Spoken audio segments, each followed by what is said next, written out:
નમસ્કાર, હું છું પ્રિયા અને તમે જોઈ રહ્યા છો જનતા કી જાણકારી ન્યૂઝ। નજર કરીએ આજના સમાચાર ઉપર। વેરાવળ કોર્ટને બોમ્બથી ઉડાવી દેવાની ધમકીનો ઈમેલ મળ્યો। આજરોજ વકીલો, અરજદારો, કર્મચારીઓ સમયસર 11 કલાકે આવતા જાણ થઈ। ગઈકાલે ઈમેલ કર્યો હોવાનું પ્રાથમિક તારણ। નામદાર કોર્ટ દ્વારા તમામ વકીલો, કર્મચારીઓ, અરજદારોને કોર્ટની બહાર નીકળી જવા સૂચના। ગીર સોમનાથ જિલ્લાભરની પોલીસ, ડોગ સ્ક્વોડ સહિત કોર્ટ પહોંચી। ફાયર બ્રિગેડ, હોસ્પિટલ સહિતનો સ્ટાફ પણ કોર્ટે પહોંચ્યો। હું એસએન સવાણી, વેરાવળ બાર એસોસિએશનના પ્રેસિડેન્ટ છું। સવાણીભાઈ, આજે શું ઘટના બની, કઈ જગ્યાએ સમગ્ર વિગત?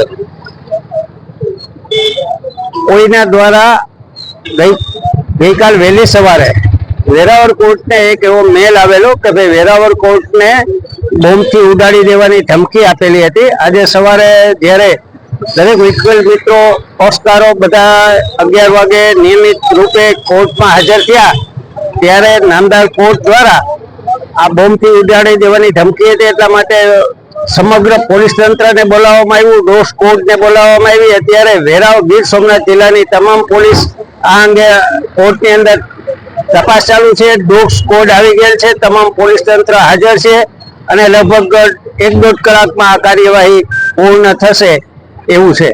સવાણીભાઈ, ખાસ કરીને કોર્ટ પરિસરમાં કેટલા કર્મચારીઓ કામ કરે છે, કેટલા એડવોકેટ હોય છે?